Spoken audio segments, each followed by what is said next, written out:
మింగా మెతుకులేదు మీసాలకు సంపంగ నూనె అన్నటువంటి సామెత ఖచ్చితంగా ఇక్కడ సరిపోతుంది. ఏంటయ్యా అంటే పాలస్తీనా వాడికి తినటానికి తిండి లేదు, ప్రపంచ దేశాలు వేసే ముష్టితో బతుకుతుంటాడు. హమాస్ తీవ్రవాదులు అక్కడి నుంచి దర్జాగా కార్యకలాపాలు నడుపుతుంటే కంట్రోల్ చేయడం చేత కానీ దద్దమ్మ వాడు మాత్రం అమెరికాకు సంబంధించినటువంటి విదేశాంగ మంత్రి బ్లింకెన్ వస్తే రెచ్చిపోయి మాట్లాడతాడు. అంటే అక్కడ ఉన్నటువంటి ప్రజల ముందు హీరోచితం అన్నమాట.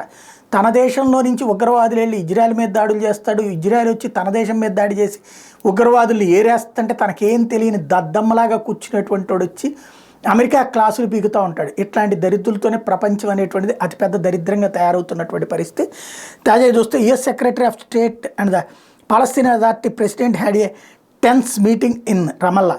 Antony Blinken was urged to push Israel to unfreeze the tax revenue meant for the Palestinian Authority. Abbas also questioned the US abilities to establish peace initiative Middle East. ఇక్కడ సమస్యలా ఏంటంటే పాలస్తీనా వాళ్ళకి వాళ్ళ డబ్బులు పన్నుల సొమ్ము వసూలు చేసిన ఇజ్రాయెల్ దగ్గర ఉన్నాయి, అవి రిలీజ్ చేయమని చెప్పేసి పాలస్తీనా అధ్యక్షుడు వచ్చి అమెరికాని బతిమలాడుతున్నాడు చేయించమని చెప్పేసి. అదే విషయాన్ని బ్లింకెన్ చెప్పుకొచ్చాడు. అయితే బ్లింకెన్ దగ్గర ఓవర్ యాక్షన్ చేస్తూ అమెరికా ఏం చేస్తుంది మాకు అంటూ నిలదీయడం అన్నటువంటి పాలస్తీనా వర్గానికే చెల్లింది.